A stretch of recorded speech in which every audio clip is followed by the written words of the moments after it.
what we want to do now is go over the Weasler CVs. Starting on page 23 in the catalog, what you have is complete shafts listed.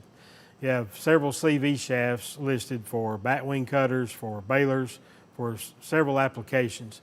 And I want to just point out a couple of differences. If you'll notice, there's always a metric shaft and a domestic shaft side by side on the page. So you have your choice of either. We believe that the domestic shaft is the best choice, and I'll tell you why.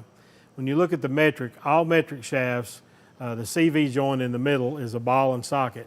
So really, when it goes in there, you only got contact on one point on that ball most of the time. Where on the Weasler CV, what we have is we have a cutaway right here, and on the Weasler CV, we actually have a centering plate with a shaft that goes through, and you actually have line contact instead of point contact on it. On a metric CV, what you have to do is you have to pump it up. Most of them take about 40 pumps of grease to charge that CV. If it's hot and the CV's turning out in the field, it tries to sling the grease back out. Where on our domestic CV, what you have is you have centering plates that are in the center here, and what you're doing is you're only topping that off. It may only take 5 or 6 pumps of grease to top off the Weasler domestic CV, where it take 40 pumps on a metric CV.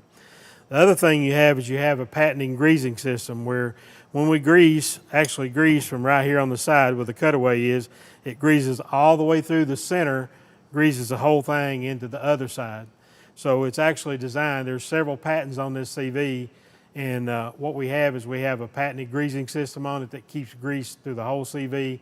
It gives you much longer life and a much more consistent return.